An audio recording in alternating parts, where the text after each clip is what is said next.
Hello and welcome to ILTV's Insider. I'm Aaron Porras, and today, in yet another last-minute bid to avert a fourth election cycle, Prime Minister Benjamin Netanyahu and his coalition partner, Defense Minister Benny Gantz of the Blue and White Party, met overnight to discuss the 2020 budget, deciding in the end to try and delay the budget deadline again for December 31st, or as we all know it, the very last day of the year 2020. And of course, that begs the question, why? But joining us to discuss is political and security analyst and former Knesset candidate with the Israel Beitenu party, Colonel Olivier Rafovitz, and Dor Harlap, chairman of the Zionist Horizon, and political analyst also who works often with the Likud political Central Committee, the Likud Central Committee. So I'm so sorry. I'm going to start with you, Dor. Hi, good to be here. Is this government over or not? As far as I can tell, it's over, and not only now. It has been over from the first day.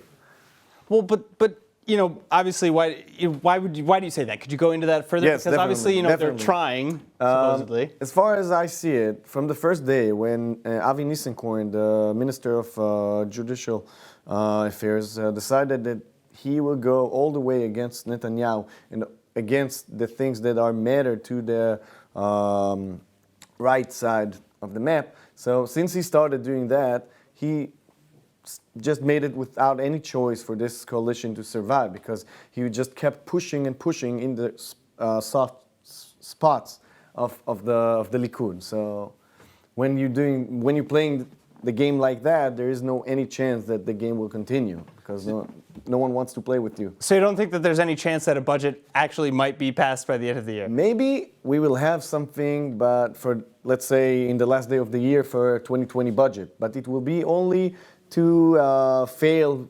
passing the budget for 21 a week later on. That's what we understand.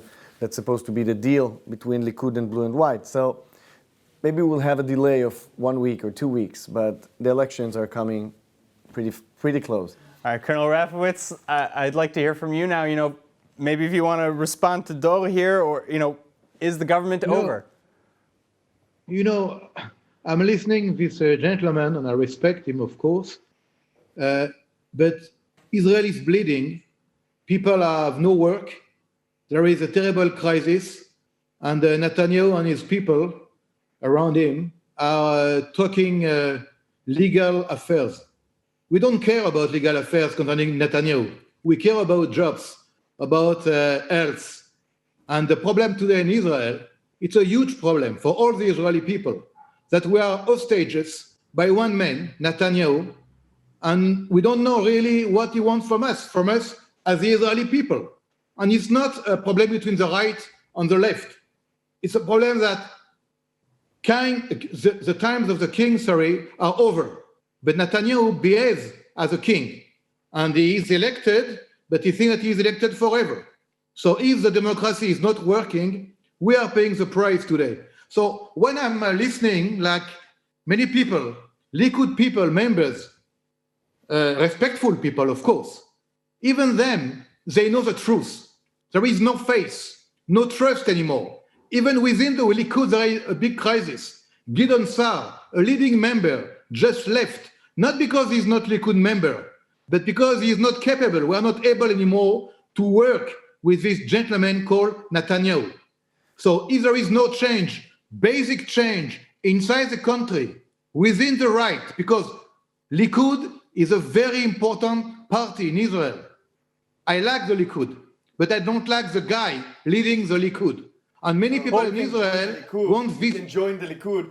Try to make someone else be elected as a chairman of the Likud. We just had a primary exactly 1 year ago. Well, there's something that the Colonel actually touched upon, and I'm sorry to interrupt, but I want to actually push on that, because that's a common feeling right now. And of course, we have 6 months of ongoing protests in the street regarding that the feelings that Israel is being held hostage by an ineffective government that is refusing to dissolve and delaying the deadlines to do so, but at the same time not quite doing its job, or at least that's the argument. As far as I understand, we have this stalemate, not because of Netanyahu's and the Likud side, just because Blue and White and Avi Nissenkorn and Yair Lapid's behavior. Because on the first time, after this again, third I elections. want to press on that a little bit no because, problem. again, if we talk about the budget specifically, the major budget issue, as far as we can tell from the public, I'm as a right-wing is person. a 1 year versus a 2 year budget as stipulated in the The coalition main agreement. issue is not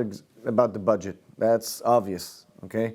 The main issue is I'm as a right-wing person, as someone who cares about the conservative Supreme Court, okay? I don't want Avi Nissenkorn to be picking the judges the way he did, okay, last week, okay, after he picked 61 judges in, I don't know, a 45 1-hour meeting, just without any normal behavior in the coalition. He just decided to do whatever he wants.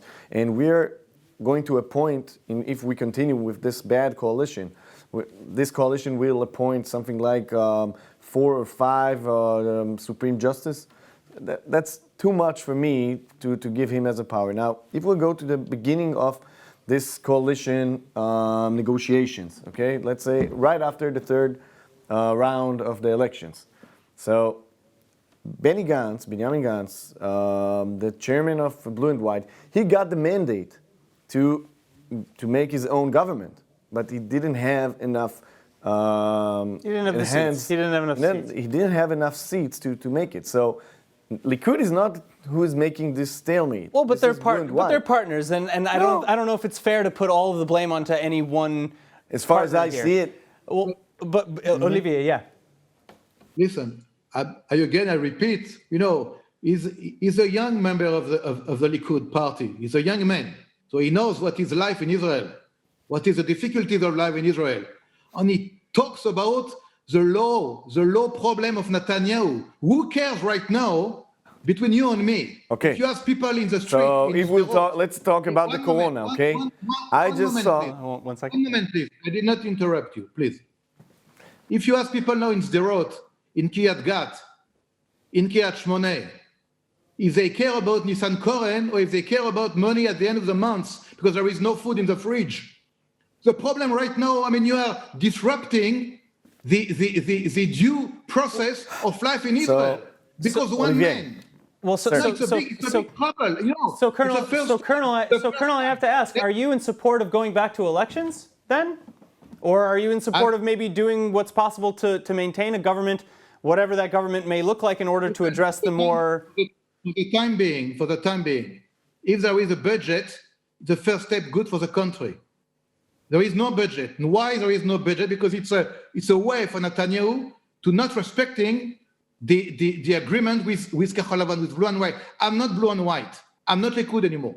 But what I'm now, I'm an Israeli citizen with kids, with family, and around me many people. Just one example before I give you the right to answer me. Yesterday I was taking a test for corona, and in the middle of people, there was one woman, maybe 55 years old.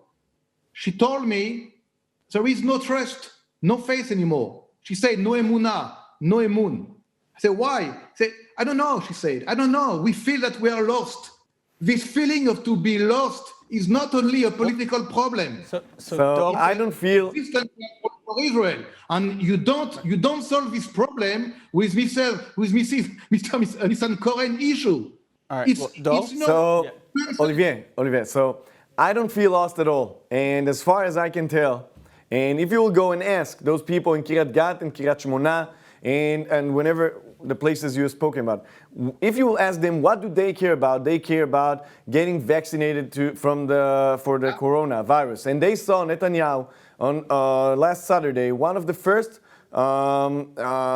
let's say, country leaders that believe that Netanyahu has brought the vaccination by himself? Yes, Netanyahu brought the vaccination, so. And let's say I know that Mexico is a 130 million people state. It's much bigger and larger than us. They only have 125,000 vaccines, and we have enough for all of us. Okay. I think that today, okay, when we look straight forward to the future, and if we'll go to these elections, I want to have Netanyahu to continue doing what he's doing until now. Until when? Until when? Until he was 120 years old? As far as I the can- issue here is incredible. People, I think he's incredible. If it's a democratic, if it's a hold on, Olivier, because while I may not agree with it, or you may not agree with it, there are no term limits here. So as long as it's a democratic election, do you have a problem with the age of the prime minister? First of all, if you talk about democracy, nothing is done by one-man show here. So let's talk about democracy, Olivier. 1 minute. Last year we had elections. Netanyahu got... You are selling nonsense to the people, telling that Netanyahu has brought by himself the plane, the vaccinations. That's bullshit. I'm sorry to say so. Well, so you don't. Colonel, hold on one second for a response. Nonsense, people. So you cannot sell such nonsenses to people. We are a democracy. The kingdom of Israel. So if you're talking about democracy, I will talk about democracy. In the last year we had elections. Netanyahu got many seats, 30-something seats, and Likud and with the Haredis. No, let me finish, please. Please, let me finish, Olivier. People in Israel did not vote for him. Olivier, please let me finish. Hold on, Colonel, please. Okay, please let me finish. So if we see in the last elections, Benny Gantz got the mandate, and he didn't have enough seats to build and structure a coalition by his own, even when he tried to do it with the Arab United the joint list, yeah. Joint list of Arab joint list, and now, okay, even Netanyahu had internal elections in the Likud, and he won. Now, I was voting for Gideon Sa'ar, I have to say, in this here, it's not a secret, but since Netanyahu have won those internal vote, internal primary, for who's going to lead the Likud, and most of the people want the Likud to continue leading the world, the country. So I don't see a problem here with the democracy. Now if people are protesting, that's their right. They're allowed to do that. Okay, but protest in democracy, what matters is what happens in the Belut, not what happens in the protests. And in the Belut, the Likud with Netanyahu as a leader is still winning. Colonel? Listen, Mr. Netanyahu, again, I respect the man for what he has done for many, many years in Israel. And everybody is respecting him as what he has done for Israel. But now his time is over. It's like in the good football game. At some point, you have to decide that you are too old, or not good enough to leave the field. So he is not ready as long to as leave I the field. decide Every time, one moment. And every time, like there is a possibility of change, he is making manipulations within the Likud, outside the Likud, to remain right now in position to lead the country. But, I repeat, we have to be very clear. Mr. Netanyahu has not the majority of all the Israeli. He has actually 35, 34 seats amongst 120 seats. Now, because this coalition game is right now the key, of course, is right now the elected prime minister. But I mean, tell me something. I'm asking you now, if you have voted for Mr. Gideon Sa'ar. yes. When a change for the Likud will come? When Israel will be... So I invite you to join the Likud party and be a part of the internal discussions inside the party and help decide where is it heading. Okay? As long as you... in a democracy, there's a way to change the way things are going. And it's very simple. Young people like you... I'm pretty young, yes. You're a young leader. Gideon Sa'ar is younger than Netanyahu. I think he has a very good vision for the future of Israel. But you see, when you are against Netanyahu, you're accused to be on the left. How come? So Olivier, I don't want to get into the speculation of accusing people of left, right, etc. I really actually want to really focus on what we have now and what that means for the future. Now, so you're saying that you would like to replace Netanyahu, and that's a very common argument that we hear all the time. Who do you think would be best suited to do so? Is that Gideon Sa'ar in your mind? You have a name at all? I think that there is a need to have a block of parties. You don't have a name. Give me a name, a person. Call them. Together to lead the country. Together, who's going to be one leader? You need one prime minister, not two. Sorry. Listen. You ask me, I'm not going to give you the name because I'm myself right now a little bit aside.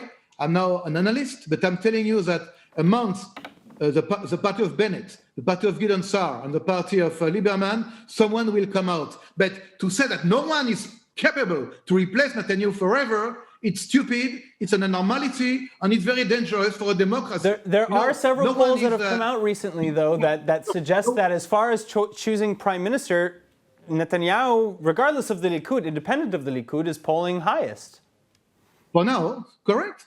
I'm not saying that he's not now the man leading the country. I'm saying that for now, I think that the state of Israel needs someone else, because for now there is like a blockade. We don't move. We are getting blocking is not leadership. We are getting nervous. There is a big crisis, even within the Likud. Look at the Likud. People are afraid to express something else. When they say something else, that's not true. People are expressing all the time what they like or don't like, Well, actually, I'd like to piggyback on what the Colonel is saying, because there's a common argument against the Likud, and specifically against Prime Minister Netanyahu, that he squashes competition within his ranks from rising up, and that's part of how, politically speaking, his strategy has worked to stay on top. And Gideon Sa'ar himself, who you say you voted for, has accused him of this same foul play, you could call it. So, sometimes when you lose, you have to sit aside. Okay, that's part of the rules of the game. But what I would like to say now... But do you believe, I guess the heart of my question is, do you believe that within the Likud, that the Likud provides an environment that would actually allow somebody to take over? As far as I know, the Likud is the only democratic party in Israel today. We have a primary with 130,000 people that can vote, actually vote, and who do they like to have in the slate for the Knesset, who would like to lead the party towards leading the country. That's the Likud. The Likud is the only democratic party in Israel. Now, I would like to say that now with the corona crisis on one side and the breakthrough that Netanyahu with President Trump have led with the Arab world, with the United Arab Emirates and Bahrain and Saudi Arabia and Morocco and so and so. So now, when we have this breakthrough, I don't want anyone else to lead the state of Israel. Not someone who is less experienced and not someone who is not sure what he wants to do. I picked Netanyahu to lead the country in these special days, and I see that we have accomplishments in the last few months with the vaccinations, with the peace process, with all those countries. I believe that even with Biden and not President Trump, Netanyahu will be able to continue this prosperity for our country. Colonel? What prosperity you talk about? What prosperity? I'll 1 million people unemployed. Listen to me. I think that you are too much influenced by the fact that the breakthrough was made with kingdoms, with kings. We have now a king. This king today is not part of the democracy. It's not good for Israel to have someone too long. I have played in the democratic game of being able to... Democracy can bring also catastrophe. I'm not going to talk about history of the world. Sometimes, people who are voting with the majority can bring big mistakes for their own country. So let's be a little bit more cautious. Netanyahu was very good statesman, very good prime minister, but right now there is a big crisis. The guy is obsessed by his own problem with the big I believe that you're obsessed. Listen, you cannot look at me in the eyes and tell me, no, I don't believe you, because your friends, your young friends from the army, from work, know very well that today in Israel there is a so serious crisis that there is a big change to be achieved. But we don't know, we don't move, manipulations on Nissan Koren, on Lapid, all these not manipulation, it's what I care about. It's what I care about. Now, I'll say again, the Likud is the only democratic party in Israel. The Likud, Benny Gantz got the mandate at the beginning. So, I don't understand. Let's go to vote again for the 4th time.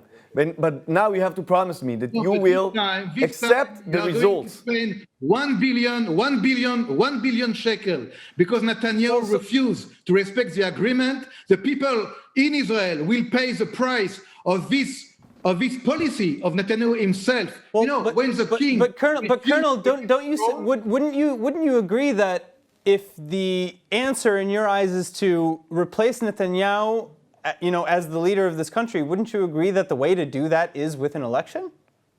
There is a possibility right now in the Knesset, within the Knesset, with even people from the Likud, if they have the courage to decide what is good for Israel and not what is good for Netanyahu, to make a coalition within the Knesset. But for now, the problem is that they're afraid. And who's going to be the leader of this coalition? Who's going to be our prime minister? They will prefer to go to elections, and the people of Israel will pay the price. Who will be your prime minister in this alternative coalition? Refuse to leave the throne. Well, I guess I'd actually even like to ask you that same question, though. Because again, you said that you voted for Sar in the internal Likud primaries. Mm-hmm. Would you vote for his New Hope party? No, definitely not. I'll explain why. Because I voted for Gideon Sa'ar because I believed in that point at the time that Netanyahu is not able to do the things that I care about as a right-wing person, as someone who believes in Eretz Israel, as someone who believes in free market economy, as someone who believes in changing the state of the things with the judicial system. So I thought that Netanyahu's hands are tied and he's not able to do anything about that. So if his hands are tied, let's replace it, because it doesn't matter why his hands are tied if that's the situation. If you can't do anything, you're not. So okay. I will praise the player. And now I see that he is able to do the things that I care about. So I will vote for him again. All right, well, we're going to end up seeing very soon whether or not we go back to elections. But unfortunately, that is all the time that we have today. Thank you again, Colonel Olivier Rafowitz and Dor Harlap, for joining us today. Thank you very much. My pleasure to have you both. And everybody watching at home, remember to tune in next time on Insider for more in-depth analysis on everything Israel. Also, if there's a topic that you want us to cover next, please let us know about it in the comment sections online. And finally, remember that for more news from Israel, follow ILTV on Facebook, like us on Instagram, and subscribe to our YouTube and Roku TV channels. I'm Aaron Porras. Thank you so much for watching.